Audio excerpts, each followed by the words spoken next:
그래서 그런 거 걱정 안 하셔도 돼요. 그리고 그 종업급여 파트 있죠. 당기손익이 미치는 영향이랑 기타 부가세에 미치는 영향, 그것도 그대로 그냥 갖다 쓰시면 돼요. 갖다 쓰시면 돼요. 근데 이런 질문을 10년 넘게 받으셨다고, 그분은. 스트레스가 얼마나 심하겠어요. 그래서 그분이 뭐라고 말씀하시냐면, 답안했을 때 그렇게 겁이 나면 내가 가르친 방식으로 풀고 그 밑에 분기 끊어줘라. 그러고 분기 끊어줘라. 그래서 이분 책에 원래 분기가 없었는데 분기가 이제 등장하기 시작했어요. 그것도 이유가 있어요. 자꾸 클레임이 시달리는 거예요. 김영덕은 분기를 안 하더라고. 분기를 안 하는데 이런 문제를 어떻게 풀어요? 분기가 머릿속에 있기 때문에 바로 가는 방식을 보여주는 거거든요. 그걸 수험생들한테 토스시켜놓고 안 하는 거예요. 안 하는 거예요. 그러면서 밖에 소문은 김영덕은 분기를 안 하더라. 분기를 안 하는데 이런 게 어떻게 돼? 차대변을 안 하는데 어떻게 문제를 풀어? 차대변을 알아야지 더하고 빼고가 되지. 그냥 그런 거 말도 안 되는 소리인데 아마 그냥 그 뭐라 하지? 어그로 끄는 사람들? 그런 사람들이 아닌가 싶어. 그리고 제가 여러분들한테 말씀드리고 싶은 건 분기 무조건 할 줄 알아야 돼. 지금 해야 돼. 시험 임박해서 그걸 볼 수는 없어. 마음이 조급해서. 분기 끊을 줄 알아야 돼. 분기를 끊을 줄 알기 때문에 저를 와꾸가 성립이 된 거고 이해가 된다고. 그렇죠? 아니, 정확히 한 부분만 콕 집어서 얘기해 주세요. 종업원 급여 파트 분기 끊을 줄 알아야 돼. 김현도 회사님 왜 그렇게 표를 만들었는데요? 분기가 너무 어려워서. 분기 어려워. 근데 분기 끊을 줄 알아야 돼 그거. 응? 자산인식 상한이나 효과 이런 거 있잖아. 그 분기 끊을 줄 알아야 된다 그 얘기야. 응? 합시다.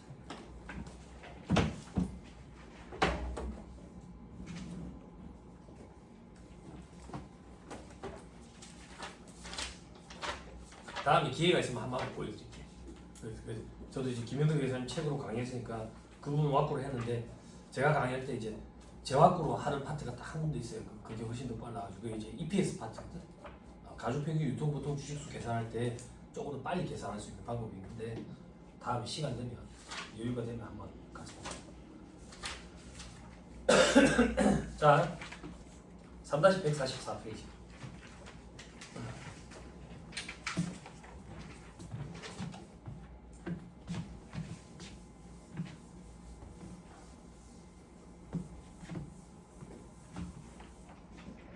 자, 기억만 잠깐 더 듣습니다. 복습하는 게 아니라. 우리 지난 시간에 의제배당 하고 있었어요. 의제배당은 배당으로 의지한다. 그럼 우리가 상식적으로 생각할 때는 배당이 아닌가 봐. 왜 상식적으로 생각할 때 배당이 아닌데 무상증자로 인해서 주주 입장인 내가 무상주를 수령했거든. 그러면 회계적으로는 내가 투자한 금액의 변동이 없기 때문에, 즉 부의 증감 변화가 없기 때문에 주식 수만 조정하는 비만 기록을 하지. 근데 세법에서는 아니다. 부가 이전됐다라고 봐가지고 배당을 의지해서 과세하는 게 있었대지. 그게 어떤 거였는데 무상증자의 재원이 입금 항목이면 배당으로 의지하겠다. 무상증자의 재원이 입금 항목이 아니면 아니다. 다만 예외 두 가지가 있었지. 어떤 거 있었지? 자기주식 소각이. 소각일로부터 2년 내에 자본 적립이자. 근데 과세되는 걸 회피하기 위해서 우회적으로 그렇게 할 수 있다. 그래서 2년이라는 페널티를 둬가지고 2년 내에 자본 적립. 2년이 지났더라도 소각 당시 시가가 취득가액을 초과하는 경우에는 처분손익 과세되는 걸 피하기 위해서 일부러 감자를 한 게 아니냐. 그렇게 보고 시가가 취득가액을 초과하는 경우에는 2년 이런 조건을 안 드리고 안 따지고 무조건 의제배당 과세지. 또 하나 뭐 있었지? 지분 비율이 증가하는 경우. 어떤 경우에 지분 비율이 증가하지? 자기 주식을 보유한 상태에서 무상증자를 하는 거지. 그러면 그 자기 주식에는 배정이 안 되잖아. 배정이 안 되는 부분을 실권 처리할 수도 있고 아니면 나머지 주주들에게 재배정을 할 수도 있지. 그때는 지분 비율이 증가하기 때문에 실질적으로 부가 이전이 된 거나 마찬가지지. 그래서 그 부분에 대해서 배당을 의지해서 과세하지. 아무튼 간에 의제 배당이네. 배당으로 의제하네. 회계상으로는 처리를 안 했겠네. 입금 산입해야 된다고. 입금 산입하고 소득 처분은 뭘로 할 건데 내가 갖고 있는 주식에 세법상 잔고 금액을 증가시키는 걸로 봐버려. 그래서 유보로 처분해버린다. 됐죠? 자, 오늘은 유형 2번인가요? 자, 감자 등으로 받는 금액이 주식이 취득가액을 초과하는 경우가 있죠. 그죠? 그건 저 밑에 2번에 표를 보세요.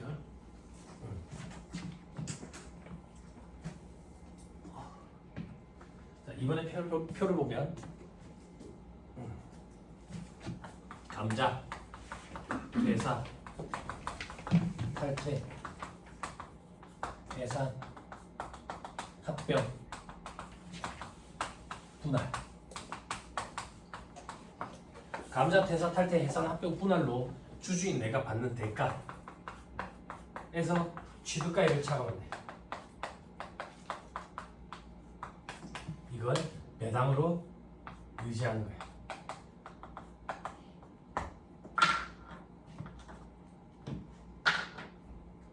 됐어요? 네. 됐나요? 자, 요것도 조금만 설명드릴게. 감자만 가지고 한번 해보자. 감자만 가지고. 그럼 감자 대가에서 취득가액을 차감했다. 여러분들은 우리 회사의 주주들이에요. 주주들이라는 얘기는 저한테 돈 주고 주식을 다 발급받아가지고 갖고 있다고. 그런데 회사인 제가 여러분들한테 돈을 주고 주식을 다시 사왔어. 플래시처럼 빨리 움직여가지고 소각장 가서 불태워서 없애버렸다고. 이게 감자잖아. 감자. 그럼 얘 입장을 한번 생각해봐. 이 주주 입장. 주주 입장에서 처음에 내한테 돈을 주고 주식을 사갔을 거 아니야. 그게 취득가액이지. 100원이라고 가정해볼게. 100원. 그리고 방금 회사인 내가 돈을 주고 얘한테서 주식을 사가지고 소각장에 가서 불태워서 없애버렸잖아. 얼마를 줬는데? 120원. 그게 감자 대가지. 됐나요? 됐어요? 그럼 봐봐. 얘는 그 주식을 얼마에 샀는데? 100원에 샀지? 120원을 받고 감자로 할 목적으로 회사에 줬다는 얘기는 돈 받고 120원을 받고 판 거는 마찬가지잖아. 그럼 저 20원의 차익은 처분 이익이잖아. 그지? 처분 이익은 법인세법에서 과세가 됐다고. 그럼 왜 의제 배당으로 과세합니까? 배당도 과세가 되잖아요. 과세되는 거 매한 가지인데 왜 의제 배당으로 과세를 합니까? 배당으로 과세를 하면 수익 배당금 입금 불산입 규정을 적용할 수 있거든. 이 혜택을 주기 위해서 그렇다. 이렇게 생각하면 돼. 처분 손익이거든 실질적으로. 처분 손익도 과세되고 배당도 과세가 되는 건 매한 가지인데 수익 배당금 입금 불산입 혜택을 주기 위해서 그렇다. 배당으로 의지해서 과세한다. 이렇게 생각하면 된다. 그런 유형의 감자, 퇴사, 탈퇴, 해산, 합병으로 인한 대가에서 취득가액을 차감한 거. 됐죠? 요거는 말 문제 보기만 대비하면 돼. 그럼 계산 문제 등장하는 건 뭔데요? 딱 두 가지. 요거 감자 그리고 합병 이 두 가지만 시간에 등장해. 이 두 가지만 좀 독특한 규정이 있거든. 자, 저 밑에 이번에 의제 배당의 계산값 기록 시기. 감자, 퇴사, 탈퇴는 감자 결의, 퇴사, 탈퇴, 해산만 해산 등기일이 아니라 자연재산 가격 확정. 앞에서도 해산과 관련된 이슈가 등장하면 해산 등기일이라고 이렇게 오답보기가 많이 등장한댔죠. 자연재산가액 확정. 그것만 좀 주의하면 돼. 그리고 합병은 합병 등기일, 분할은 분할 등기일. 합병 등기일, 분할 등기일 그런 거 큰 의미는 없어요.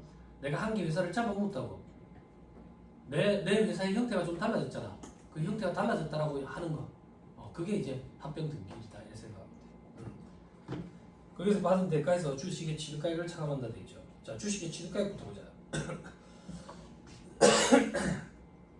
괄호 2번 돼 있죠. 그죠? 어디 있지? 저 다음 페이지 3-141페이지. 자, 주식의 취득가액 원칙 돼 있죠. 원칙 세법상 취득가액이라고. 됐죠? 왜? 당연하지. 세법하고 있잖아. 이게 세법상 취득가액이지. 세법상 취득가액이라는 얘기는 결국 유보나 마이너스 유보가 있으면 가감하라는 얘기지. 그죠? 됐죠? 자, 그러면 앞으로 다시 돌아와서 이제 감자 대가, 퇴사, 탈퇴, 해산, 합병, 분할 대가. 이 대가는 어떻게 계산하는지 보자. 자, 3-145페이지.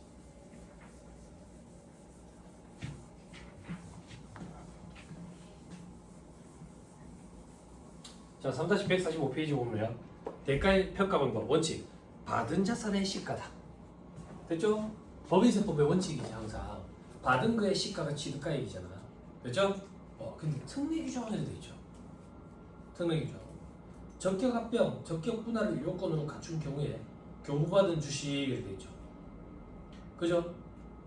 여러분 제가 합병 분할 이런 거 강의 안 한다 했죠. 근데 지난주인가 지지난주에 조금 보여줬었죠. 그죠? 그 보여준 만큼만 잠깐 한번 다시 살펴볼게.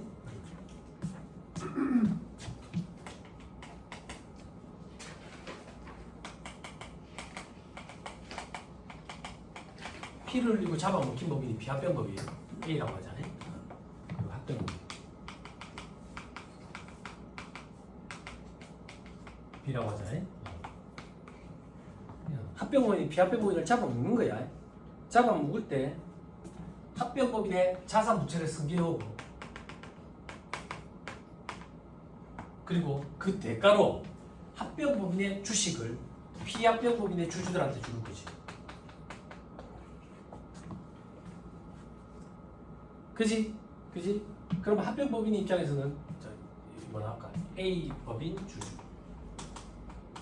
A법인 주주들한테 B사 주식을 주는 거지.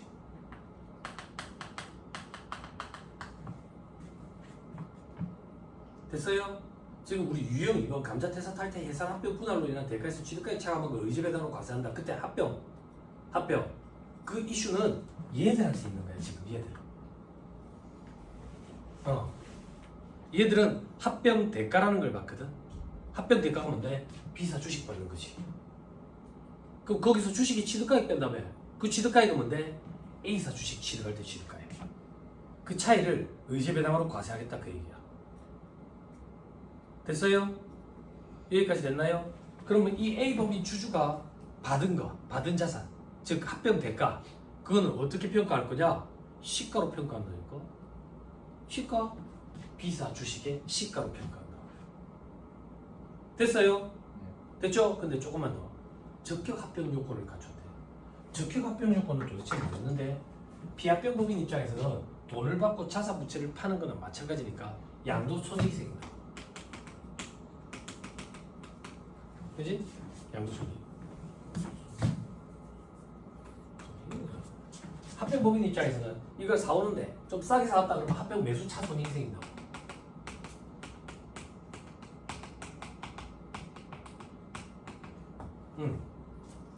그런데 양도손익과 합병 매수 차손익이 발생해가지고 요거에 대해서 세금 이슈가 생기면 합병을 원활히 하는데 걸림돌이 될 수 있다 그랬지. 그래서 요건을 갖춘 법인들끼리 합병을 하게 되면 적격합병이라는 표현을 쓰면서 이 손익에 대해서 과세를 안 하는 게 아니라 뒤로 미뤄서 과세해준댔지. 어떻게 미뤄서?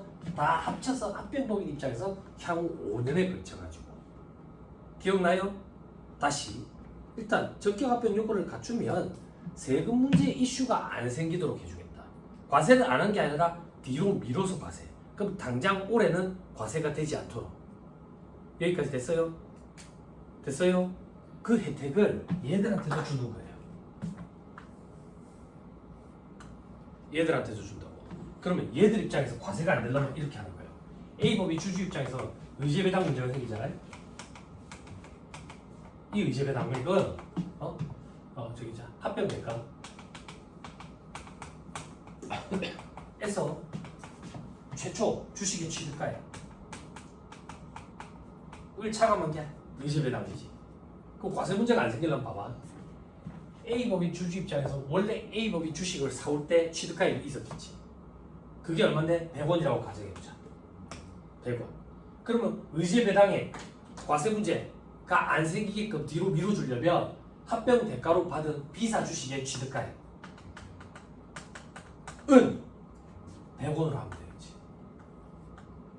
그치? 그러면 과세 문제가 안 생기잖아. 소연아, 표정이 왜 이렇게 심각해?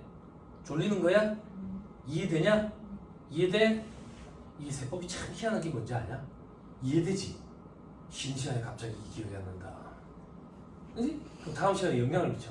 어쩌지? 다음 시간 집중해야 되는데 일단 무시하자. 집에 갔는데 기억이 안 난다. 기억이 안 난다. 그래서 어쩌지? 오빠한테 좀 물어봐야 되겠다. 보안 오빠 전화한다고. 보안 오빠 오전에 그거 한 거 있잖아. 야, 너 그런 것도 모르냐? 그거 왜 그랬지? 갑자기 나도 기억이 안 나는데 말을 환장하는 거지. 다시 돌아와가지고 이렇게 하면 과세 문제가 안 생기는 거야. 이렇게 해주겠다 그 얘기야. 그럼 이 100원을 뭐라고 표현할 건데? 종전 주식의 잔금가액 이렇게 표현하는 거지. 됐어요? 자, 책을 보세요. 특례 적격 분할 요건을 갖춘 경우에 교부받은 주식은 종전 주식의 장부가액 이거를 취득가액으로 한다. 되나요? 네. 됐어요? 네. 자, 근데 대가로 합병 교부금을 일부 받는 경우로 돼 있죠. 그죠? 그죠? 그때 둘 중에 작은 걸로 한다 돼 있죠. 그죠? 칠판.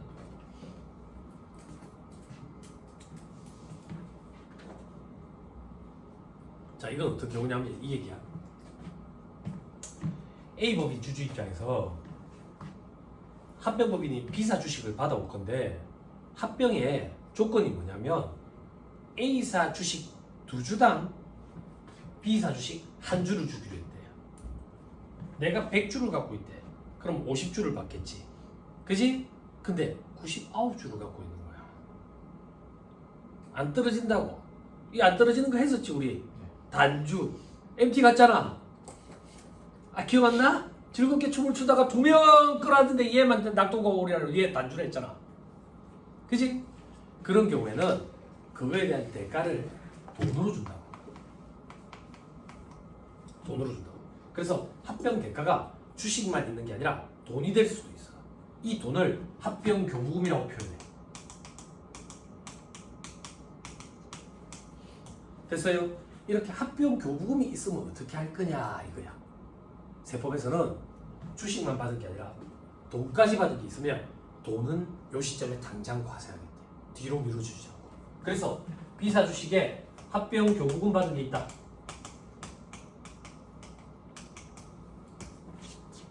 받은 게 있다. 합병 교부금 얼마 받았는데 50원 받았다고 가져갈게. 50원. 50원. 여기까지 됐어요? 네. 됐어요? 그럼 다시 세법 조문에 합병 대가로 주식과 돈을 받았을 때 이 주식은 둘 중에 작은 걸로 하라고 돼 있지. 어떻게?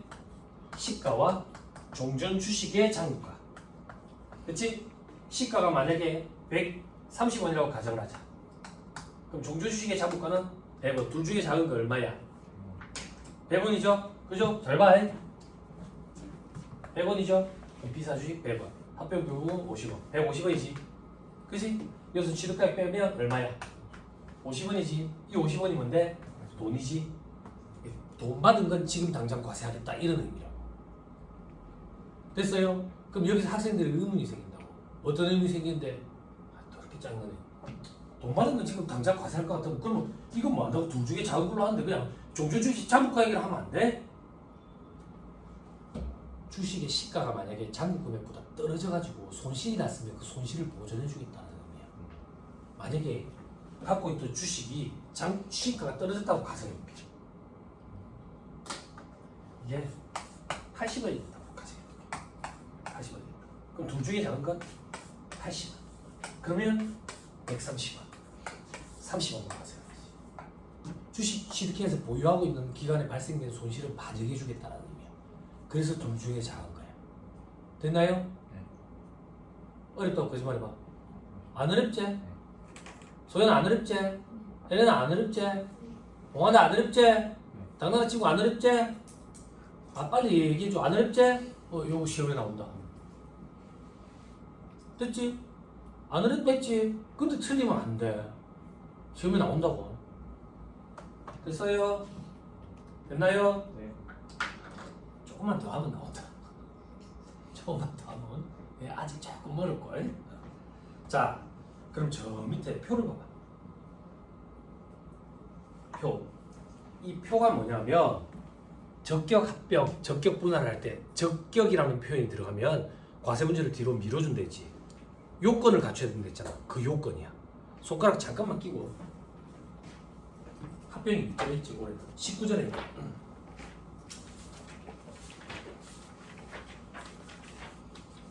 3-319페이지.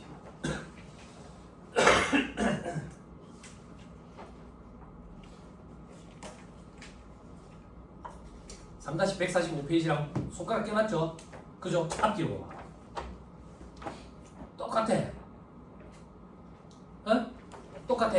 그럼 하나만 보자고. 앞에 걸 보자고. 3-145페이지 다시. 아하 3-145페이지에 있는 이 표는 합병 파트에서 공부할 적격 합병 요건이구나. 요건. 이 요건을 조금만 살펴볼게. 어차피 합병 우리 강의 안 하는데 혹시나 말문제 보기 구상할 수도 있으니까 그 정도만 요 정도는 공부해 놓는다 이렇게 생각해서 너무 부담 갖지 말고. 자 밑에 사업 목적성이 돼 있죠. 분할 보지 말고 합병만 봐봐. 합병 등기를 현재 1년 이상 계속 사업하던 내부법인과의 합병이에요. 자 이건 왜 그러냐면 일단 우회적으로 장난치는 회사들이 있었던 거야. 합병하면서 과세 문제를 뒤로 좀 미뤄가지고 시점을 이연시킨다든지 아니면 과세 문제 이슈될 되는 걸 덮기 위해서 신설법인을 하나 급하게 만들어 합병하는 거. 이렇게 우회적으로 탈세하는 그런 회사들이 있었던 거야. 그래서 사업 목적성이라고 표현하고 1년 이상 장사를 하던 법인끼리 합병하는 경우에 해당 사항이 있다. 그 얘기야. 해당된다. 그리고 그 다음 지분의 연속성 이렇게 돼 있죠. 지분의 연속성. 다음 요건을 모두 갖춰야 돼. 합병 대가의 80% 이상이 주식이어야 돼. 자, 이건 무슨 말이냐 봐봐. 이 주주가 A 주주가 아니라 B 주주로 다 바뀌는 게 합병이거든. 합병이거든. 그래서 합병 대가로 주는 건 전부 다 주식이어야 돼. 비사 주식. 그런데 방금 단주 같은 게 발생할 수 있다 했잖아. 그래서 어쩔 수 없이 돈이 일부 끼일 수는 있어. 그래서 요건을 어떻게 나왔는데 80% 요건. 80% 이상은 주식으로 줘야 된다. 그걸 지분의 연속성이라고 그냥 표현하는 거야. 그럼 주주들이 그대로 연속돼서 가는 거지. 됐죠? 오른쪽에 봐봐. 참고사가 분할. 전액이라고 돼 있지. 100%다. 그지? 분할하는 경우에는 그런 문제가 안 생기니까. 다시 합병은 단주 문제 때문에 80%. 자, 그 밑에 동그라미 2번. 줄치지 말. 특정 지배주주에게 다음 금액 이상의 주식을 각각 배정할 것. 자, 이건 무슨 말이냐면 이 주주들 중에 대주주들이 있을 거 아니야. 지분을 엄청 많이 갖고 있는 사람들. 그 사람들은 그대로 이 회사 주주가 돼야 된다고. 그대로 대주주가 돼야 돼. 그래서 주식을 많이 갖고 있는 사람들은 그대로 비사 주식을 많이 갖고 있어야 된다. 그런 요건이다라고 생각하면 돼. 자, 그 밑에 동그라미 3번. 동그라미 3번 삭선해놨죠. 그죠? 요건 뭐냐면 특정 지배주주가 합병 등기일에 속하는 4년도 말까지 그 주식을 보유할 건지 돼 있지. 자, 이건 무슨 말이냐면 아까 여기 대주주들이 있었지. 그지? 지분이 연속돼야 되니까 이 대주주들이 A 법인의 대주주에서 B 법인의 대주주로 그대로 옮겨가야 돼. 그래서 그대로 옮겨갔대. 옮겨가자마자 주식을 돈 받고 팔아치울 수도 있잖아. 그러면 연속되는 게 아니잖아. 그래서 요건을 단 거야. 일단 그해 말까지는 주식을 그대로 갖고 있어야 된다고. 근데 사정이 생겨가지고 조금은 팔 수 있잖아. 그래서 과란에 보면 2분의 1까지는 팔아도 된다고. 2분의 1 미만까지는. 반 이상 팔면 안 된다 그 얘기야. 자, 그리고 줄치지 마 이런 거. 그 밑에 사업의 계속성. 연속돼야 되니까 합병 등기일에 속하는 4년도 말까지 승계받은 사업을 계속해야 돼. 그러니까 피합병 법인을 잡아먹잖아요. 피합병 법인이 원래 하던 사업을 그 4년도 말까지는 계속 운영을 해야 된다 그 얘기야. 됐어요? 조금만 더 얘기할게. 책 보기 전에 여러분들 주변에 보면 합병하는 거 본 적 있죠? 저는 이제 근무하시다 이제 직장생활을 하다 보니까 대우건설을 인수합병한다든지 대한통운 인수합병하는 거 이런 거 좀 봤었거든. 그러면 1년은 가만 냅둔다고. 1년은 뭐 이제 구조조정 이런 것도 없이. 그럼 사람들이 그런 생각한다고. 대중들은 어떤 생각하냐면 참 괜찮다. 사람들 안정성을 기하기 위해 가지고 사람들 구조조정도 안 하고 그대로 냅두는구나. 아니 그런 게 아니라 이 요건 갖추려고 그러는 거야. 1년은 그대로 냅둔다고. 1년은 그대로 냅둔다고. 그 다음부터 이제 칼바람이 분다고. 칼바람이 어떻게 부는데요? 윗선을 교체하는 거지. 윗선을 교체하면 자연스럽게 조정이 되지. 자, 그 밑에 고용의 승계 유지돼 있죠.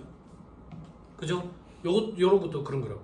합병 등기 1개월 전 당시 비합병 법인에 종사하는 근로자 중 80% 이상 이 사람들을 데리고 와야 돼. 이 사람들. 그러니까 여기 직원들도 1년 동안은 80% 이상 그대로 유지해줘야 된다고. 그래서 첫 해에는 손을 안 댄다고. 근데 근로자라고 돼 있다고. 임원은 손대도 된다고. 참 그렇죠. 그죠? 그럼 다시 돌아오세요. 들어보세요. 우리가 지금까지 살펴본 게 뭔데? 적격합병 요건이야. 근데 우리가 여태 보고 있던 건 뭐였는데?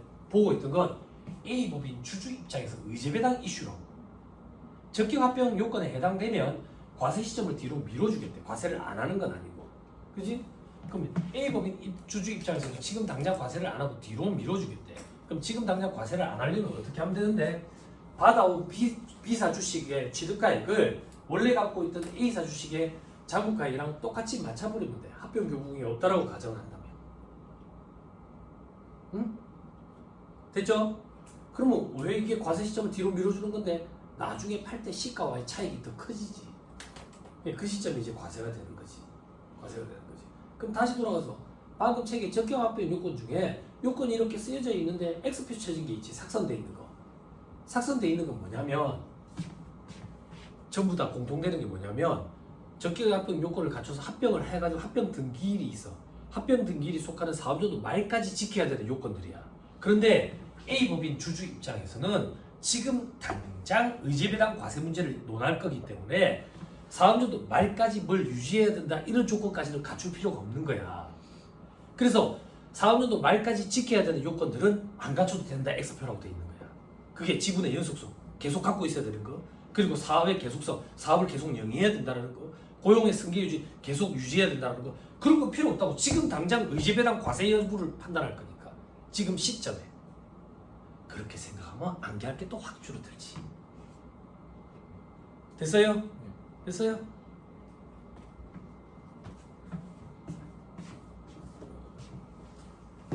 됐지요? 네. 됐지요? 자, 그럼 여기서 시험 문제 나오는 거. 뭐가 시험 문제 나오는데? 제발 봐봐.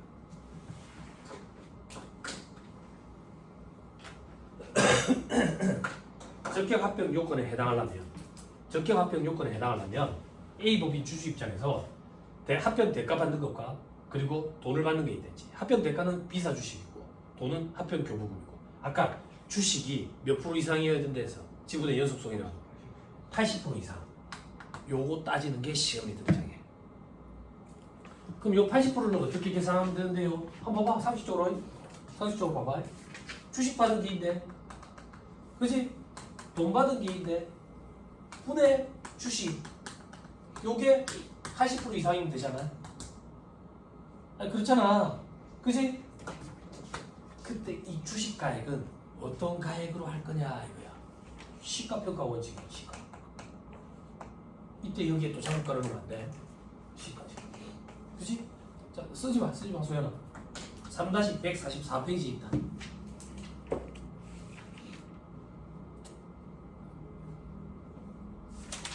아니다. 3-144페이지에 없다. 거짓말했다. 3-146페이지 있다.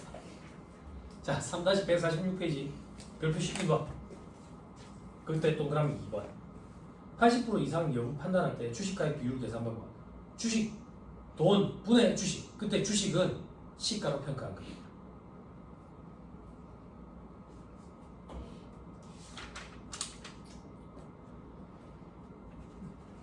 됐나요? 네. 됐죠? 네. 자, 요 정도만 하면 됩니다. 나머지 읽지 마세요. 나머지 읽으면 힘들어요. 포합주식 이런 얘기가 나오는데 포합주식 이런 거 여러분들한테 제가 강의해본 적도 없어요. 나중에 그런 거 공부하면 돼요. 포합주식이 뭐냐면 A사 주식 대신에 B사 주식을 주는 거잖아. 근데 이 A사가 B사 주식을 조금 갖고 있는 게 있었어. 그런 걸 포합주식이란다. 합병 포합주식이라고 그래. 아무튼 그런 게 있는데 그런 거 신경 쓰지 마세요. 2차 때 공부하면 돼. 2차 때 이거를 아주 큰 종이에다가 그림을 그리면서 하면 돼. 그래서 피합병 법인 입장에서 양도손익과 관련된 이슈 문제, 그리고 합병 법인 입장에서 합병 매수 차손익과 관련된 이슈 문제, 그리고 A법인 주주 입장에서 관련되는 의제배당 문제, 그리고 B법인 기존 주주들 있겠지. 그 주주와 얘들 주주의 불공정 합병으로 인한 배당액, 불공정 자본 거래로 인한 이제 이익 분여액 앞에서 했었잖아. 그지? 됐죠? 됐나요? 우리 방금 지금 뭐 공부했어? A법인 주주 입장에서 의제배당액 계산했죠? 그죠? 손가락 끼고 앞에 잠깐 가보자.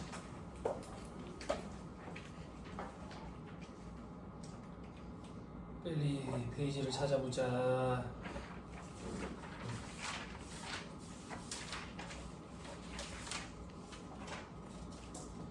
3-112페이지.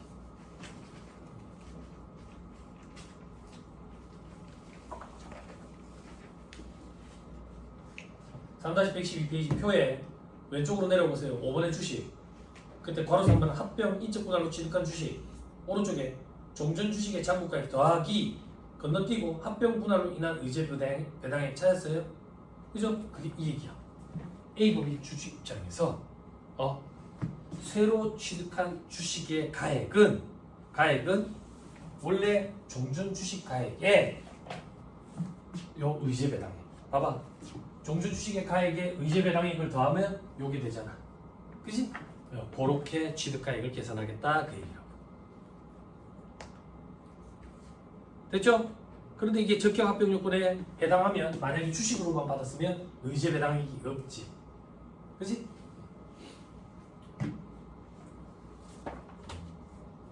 됐습니다. 잘 보겠습니다, 여러분. 그죠? 자, 이제 두 번째 이슈로 갑니다. 3-146페이지.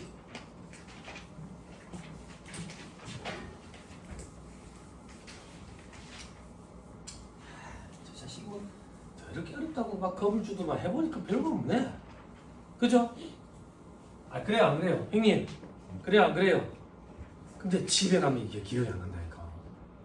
아, 저 자식이 이해를 먼저 하고 암기를 하면 머릿속에 오래 남아있다 해서 이해를 시켜주네.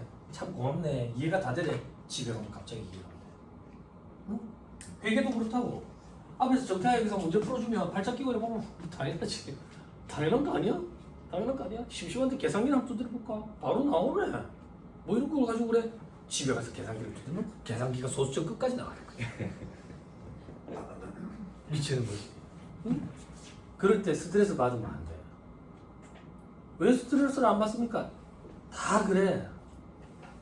누구나 다 그렇다고. 여기 빠지는 머리 없지만 특출난 머리 없잖아. 아, 그 용기를 좀 드릴까? 아, 정확한 수치가 기억이 안 나는데 나중에 너 뉴스 기사 한번 검색해봐라. 지난주에 본 뉴스 기사거든. 우리나라 사람들 평균 IQ가 전 세계적으로 알아주더만 5위권 안에 있는 것 같던데. 우리나라 사람들 평균 IQ가 110 몇인가 120 몇인가 그래. 근데 평균 IQ가 엄청 낮은 나라는 100이 안 되대. 100이 안 되더라고. 그래서 제가 아차 싶었어. 뭘 아차 싶었냐면 여태까지 제가 강의할 때마다 농담으로 뭐라고 얘기했냐면 여러분 이런 건 어려운 게 아닙니다. 생소한 거지. IQ 100 이상이면 누구든 다 따라갈 수 있는 교과과정입니다. 이랬는데 IQ 100이 안 되는 나라가 있어가지고 그런 나라 비하하는 거 같고 그래도 90은 되더라고. 앞으로 표현 이렇게 할게요. 여러분 이런 거 어려운 거 아닙니다. 생소한 거지. IQ 90 이상. IQ 90 이상이면 누구든 다 따라갈 수 있는 과정이라고. 이렇게 표현을 해야 되겠어. 그러니까 여러분 머리 좋은 거예요. 머리 좋은 거예요.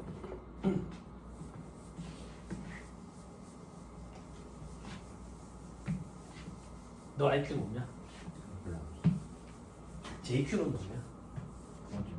그래. 부럽다.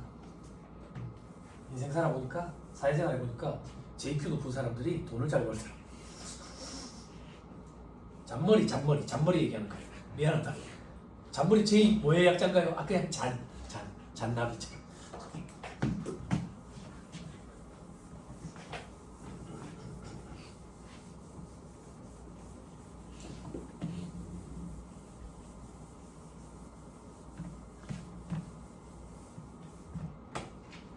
자, 3-146페이지 주식이 취득가액.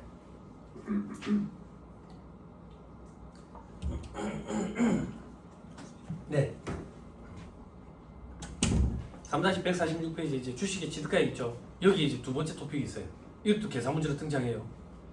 앞에 했던 거랑 지금 하는 거랑 뭐가 더 많이 등장합니까? 뭐가 더 많이 등장합니까? 이런 거 없고 우리 방금 했던 거 합병 대가로 받았을 때 주식의 취득가액 있죠. 그죠? 그거는 보기 하나 정도 구성이에요. 단독으로 문제 나올 만큼 그렇게 문제가 어렵고 사이즈가 크지도 않아요. 근데 지금 하는 거는 단독으로 등장해요. 1차 시험에 칠판 의제 배당액은 이렇게 계산하면 되지. 대가에서 취득가액 빼면 되지. 그지? 근데 시험에 뭐가 나오냐면 감자가 나온다. 감자 대가에서 취득까지 차감하는 거. 그럼 왜 감자가 시험에 나오냐? 다른 건 안 나오고 단기 소각 주식이라는 이제 독특한 이슈가 하나 있어. 그것 때문에 시험에 얘만 나와. 얘만 나와. 자 이제 책을 보는 거야. 이렇게 오시면 우리 지금 3-146페이지 합니다. 자 주식의 취득가액은 세법상 취득가액이니까 유보 마이너스 유보 가감한 거거든. 근데 단기 소각 주식 특례라는 게 있네. 이건 뭔데? 단기 소각 주식이 있으면 결론부터요. 단기 소각 주식이라는 게 있으면 원래 주식의 평가 방법은 뭔데? 우리 앞에서 공부했지. 유가지구 평가 방법은 뭐냐? 원칙적으로. 공자가 같이 지금 무슨 소리 하는 세법하고 있는데 정태호에게 사랑해야 될 얘기를 나한테 하고 있냐? 소연아, 혜련아, 유가지구 평가 방법, 유가지구 평가 방법, 무시무시 평가 방법은 뭐냐? 총평균법 원칙이라 했잖아. 기억 안 나요? 했잖아. 그래서 책에 나오지. 평균법이 원칙이라고. 평균법. 근데 단기 소각 주식이 있으면 순서를 단기 소각 주식을 1순위로 둔다고. 이게 무슨 순위인데요? 감자로 소각된 주식이 단기 소각 주식이 먼저 소각된 걸로 봐버리겠대. 평균을 치지 않고. 그때 단기 소각 주식의 가액, 단가는 뭘 바로 계산할 건데 0 없는 걸로 보겠대. 그러면 단기 소각 주식과 다른 주식을 평균 치는 것보다 단기 소각 주식을 먼저 소각된 걸로 봐가지고 0으로 책정해버리면 이 뒤에 취득가액이 훨씬 더 적어지지. 적어지면 이 차익이 훨씬 더 많아지지. 그러면 입금으로 과세되는 금액이 훨씬 더 많아지지. 그럼 세부담이 훨씬 더 늘어나지. 무겁게 과세를 하겠다는 얘기예요. 이걸 왜 무겁게 과세한대? 꼼수 부리는 놈들이 있는 거야. 그 꼼수 부리는 방법이 단기 소각 주식이야. 그러면 단기에 소각했다 이렇게겠지, 그지? 단기 소각 주식이 뭔지 보자. 자, 첫 밑에 별표시 이거. 단기 소각 주식이란 감자전 2년 내에 취득한 무상주 중에 수령할 때 의제 배당으로 과세되지 않은 무상주를 말해. 감자전에 막 급하게 무상 증차를 막 해가지고 무상주를 교부하는 거야. 평균법으로 이 단가를 낮추기 위해서. 대가 때문에. 그래서 이렇게 장난치는 걸 방지하기 위해서 단기 소각 주식이라는 규정을 들였는데, 또 일반적으로 세법에서 우리 규제나 제재를 갈 때는 2년 기준을 많이 갖다 댄다 했잖아. 그래서 이 2년을 갖다 대는 거야. 예를 하나 들어볼게요. 지금 3-147페이지에 있는 사례가 책에 있는 예제 가지고 간 건데, 여기 너무 필요한 자료가 딱 있거든. 우리 시험 문제에 실질적으로 어떻게 등장했는지 예제 하나씩 다 읽어보죠. 기본서로 보자. 그게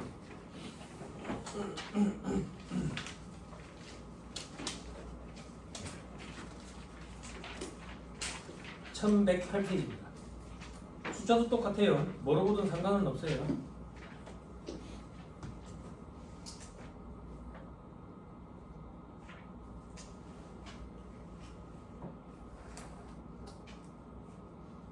자, 1108페이지 예제에 돼 있죠. 그죠?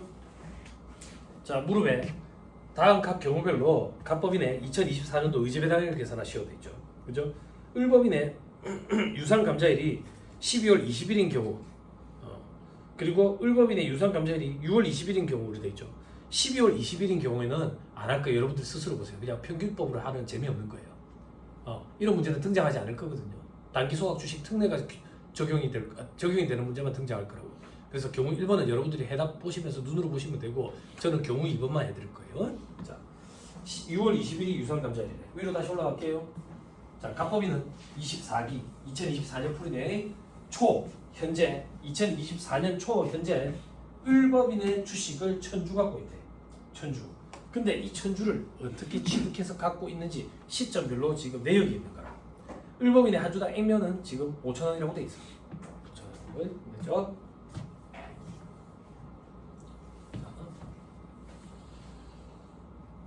자, 2020년 10월 10일. 이때 600주를 치네. 그리고 2022년 8월 20일. 이때 100주 치는 거예요. 2023년 4월 10일.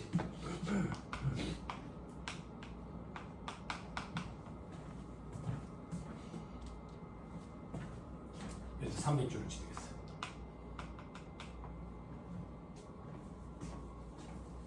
됐죠? 뭐 문제풀이가 없어요. 그냥 갖다 썼어요.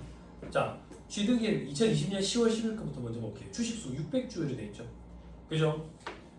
내역 보니까 750만 원에 유상 취득했네. 아, 600주에 취득가액이 그러면 750만 원이네.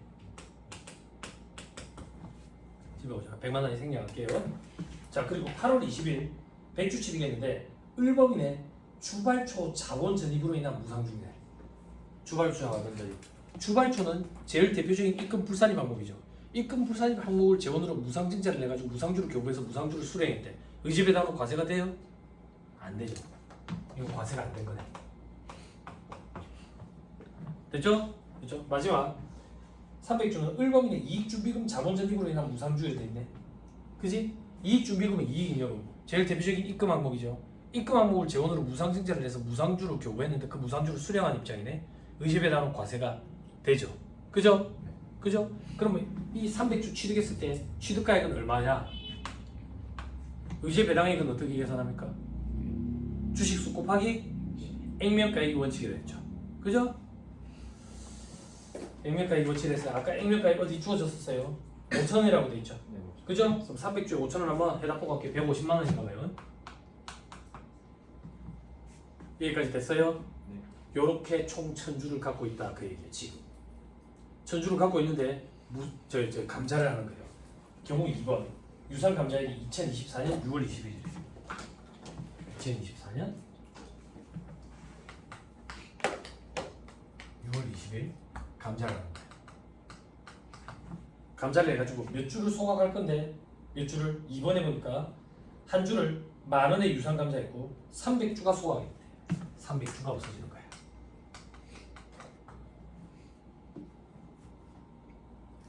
됐어요? 됐나요? 네. 칠판 보세요. 자, 그때 을 입장에서 아니네, 갑 입장에서네. 갑 입장에서 의제배당액을 계산하래. 감자로 인한 의제배당액, 감자 대가에서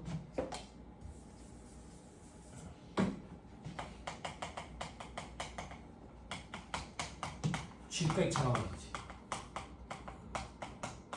그럼 감자 대가는 얼마인데? 아까 300주에 대해서 얼마씩 받기로 했는데 12,000원? 11,000원? 만원. 만원.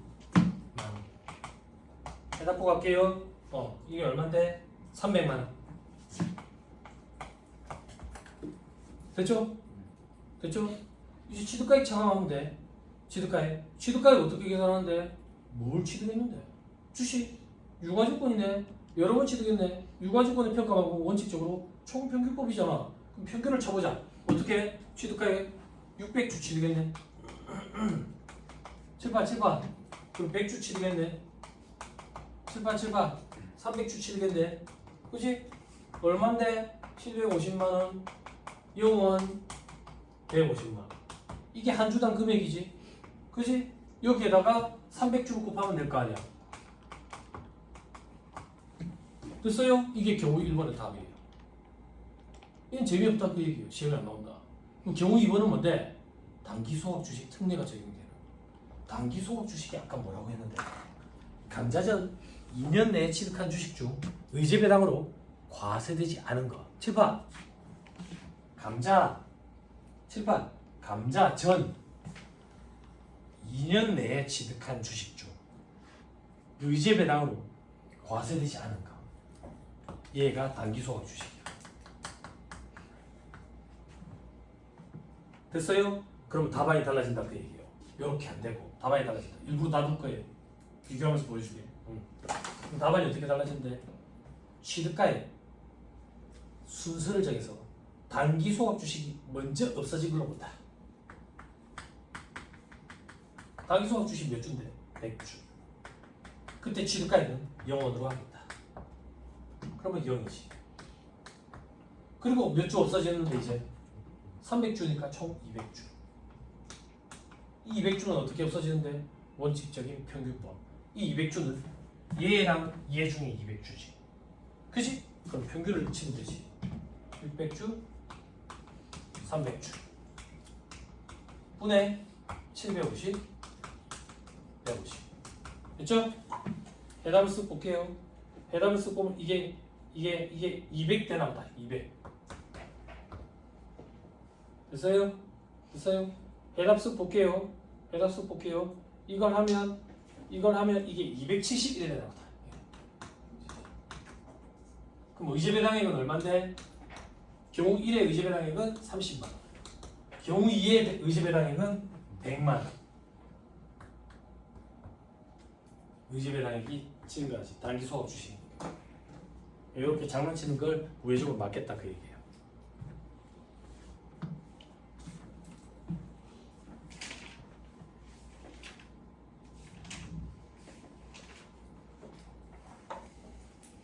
됐어요? 네.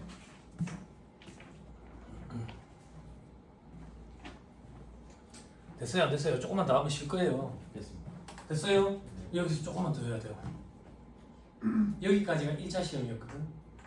여기서 조금 더 가면 2차 시험인데 이게 1차 시험은 내려오다. 그래서 유명 강사들 책마다 다 실려있어 만들어가지고. 뭔데요? 소각하기 전에 돈 받고 한번 팔아요. 그럼 어떻게 되냐? 뭐가 어떻게 되는데? 어떤 주식 중에서 돈 받고 팔았냐 이거야. 어떤 주식 중에서 돈 받고 판 게 아니라 평균적으로 팔았다고. 평균법의 원칙이니까. 평균법의 원칙이니까. 그건 서머리에 있어요. 3-147페이지. 서머리 보시면 세부사항이 되어 있죠. 그죠? 당초 주식 중 200주를 처분하고 소각한대. 그럼 어떻게 되냐 이거야. 여기 봐봐. 빨간색으로 할게. 소각 전에 200주를 팔았다 그 얘기야. 몇 주 갖고 있었는데? 총 1000주. 그럼 비율로 따지면 20% 처분한 거네. 평균적으로 판 걸로 본다. 평균적으로. 요 중에 20% 팔았으니까 120주. 요 중에 20% 파니까 20주. 요 중에 20% 파니까 60주. 그러면 남아있는 건 몇 주인데? 480주, 그리고 80주, 그리고 240주. 요걸 가지고 총 800주를 가지고 감자를 한다. 뭐 물론 책에는 180주라고 되어 있지만 감자가. 됐죠? 요렇게 한다. 됐죠? 다 됐습니다. 넘어갑니다.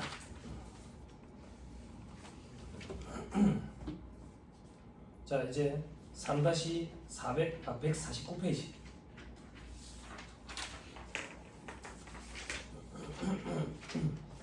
자본준비금을 감액해서 받는 배당이 되죠.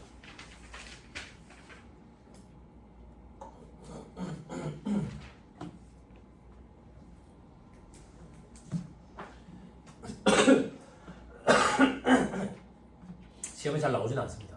근데 말 문제 보기 때문에 하는 거예요. 부담 갖지 마세요. 계산 문제는 여기 아니면 아까 합병 대가. 합병 대가를 건드리든지 아니면 감자시 주식 질가액을 건드리든지 둘 중에 하나 건드릴 거죠. 여기는 안 할 수는 없어. 왜 안 할 수가 없냐면 이게 신설된 규정이야. 몇 년 전에. 이런 게 없다가 처음 등장했다고. 처음 등장했는데 올해 또 개정사항도 있고. 조금 봅시다. 요거만 보고 싶시다. 요거 하면 끝이에요 이제. 다음 파트는 뭔데요? 감가상각비. 감가상각비 좀 쉬워가지고.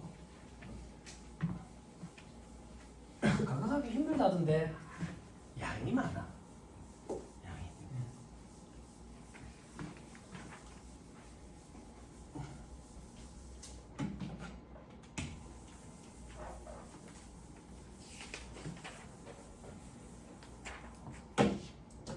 칠판 보세요.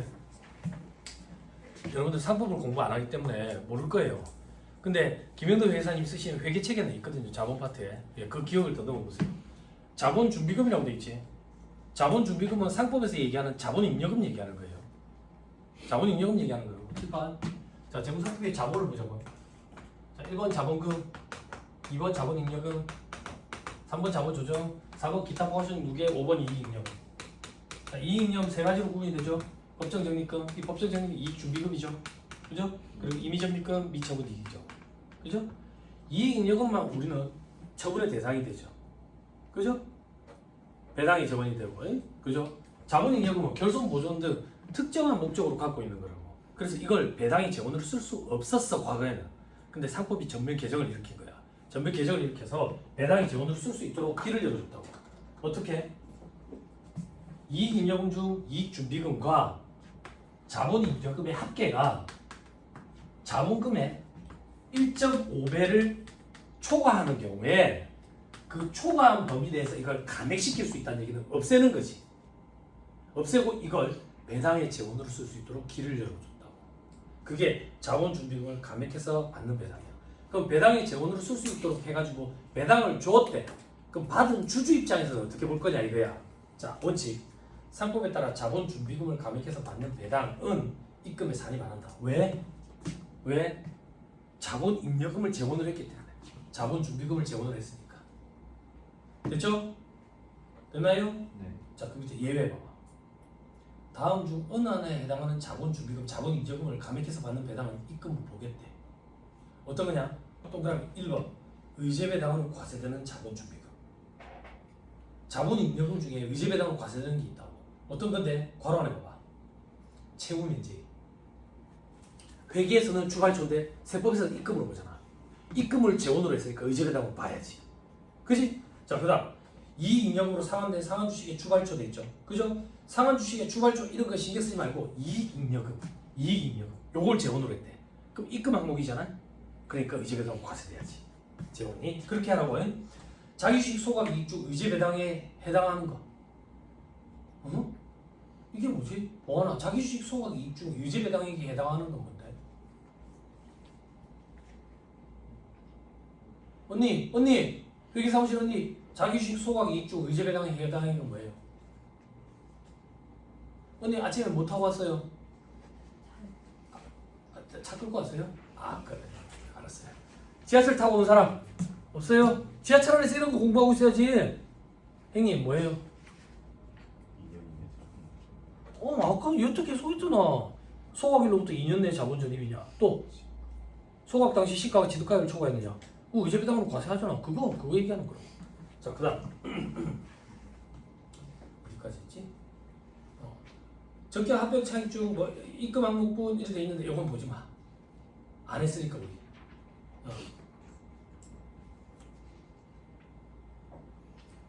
됐어요?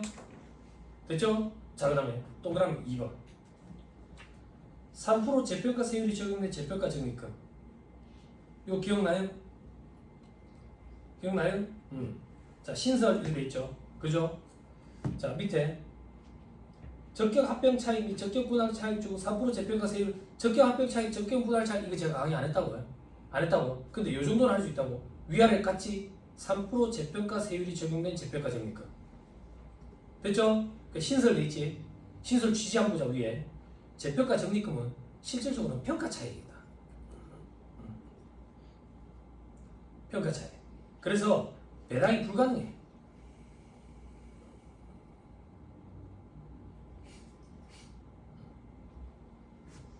평가 차익이라 가지고 자본 준비금이라기보다는 평가 차익으로 보기 때문에 요거를 하면 의제배당을 과세한다 그 얘기예요. 실질적으로 요걸 가지고 배당을 주지는 못하지만. 됐어요? 네. 신설된 거예요. 재평가 적립금 해줬잖아. 재평가 잉여금과 다른 거라 했잖아. 과거의 자산 재평가법에 의해서 재평가 적립금이라는 걸 쌓으면 1%짜리 재평가 적립금 토지, 그지? 그건 1%로 과세했으니까 너무 적게 과세했으니까 입금으로 본다 했지. 3%는 입금으로 보지 않는다 했지. 그지? 그렇지만 요걸 재원으로 주면 배당으로 과세하겠대.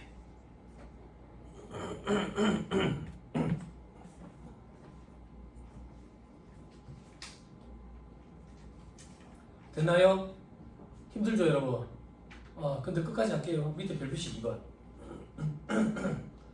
별표시 2번 위 2와 3의 감액으로 받는 배당 재평가 적립금 있죠? 3%짜리 그걸로 받는 배당은 입금인데 수익 배당금 입금 불산의 규정은 적용을 안 하겠네. 3-61페이지 갑시다.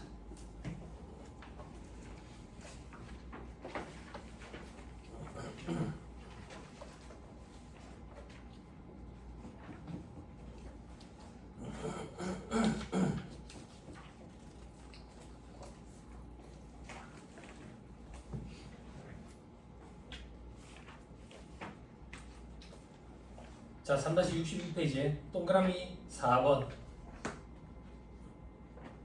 동그라미 5번.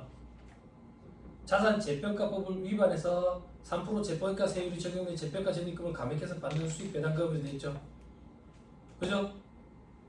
됐나요? 네. 그죠? 무슨 법 이런 것까지 여러분들 안겨나면 힘들어요. 그냥 3% 재평가 세율이 적용된 재평가 적립금을 감액해서 받는 배당, 요거는 수익 배당금 입금부산으로 과세는 안 한다. 수익 배당금 입금부산의 규정을 적용을 안 한다. 됐죠? 네. 됐어요? 네. 의지 배당으로 과세는 한다.